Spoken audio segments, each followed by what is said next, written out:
शेतकरी मित्रांनो नमस्कार. मी गौरव जंगले, मनोज फर्टिलायझर सेनगाव. तर आज आपण तळणी या शिवारामध्ये आलेलो आहोत.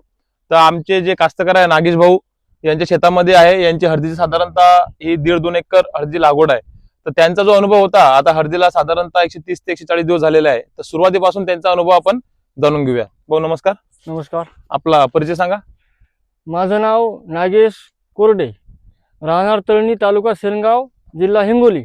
आपलं हे हळदीचं क्षेत्र किती एकराचं आहे भाऊ? 1.5 ते 2 एकर जवळजवळ आहे. आपण मागील किती वर्षापासून हळद लावतात?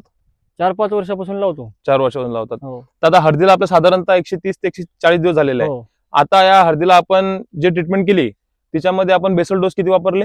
बेसल डोस 2 वापरले. 2 बेसल डोस वापरले. आणि जे वॉटर सोल्युबल जे ड्रिचिंग होत्या ड्रिपनी किंवा पंपाने ते किती झालेले आहे?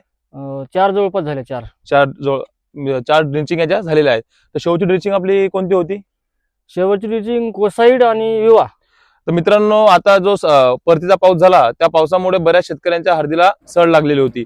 त्यामुळे आपण यांना भारत सर्टीचं कोसाईड आणि वेल ॲग्रो कंपनीचं विवा हे ड्रिपने सोडायला दिलं होतं. तर त्याचे रिझल्ट आपल्याला कसे वाटले भाऊ? रिझल्ट एकदम छान आहेत, 1 नंबर. म्हणजे आपली सड थांबली का? हा, पूर्णपणे थांबली. आणि आतापर्यंत जो खर्च झाला त्याचा आपण काही अंदाज काढला कितीपर्यंत झाला असेल खर्च?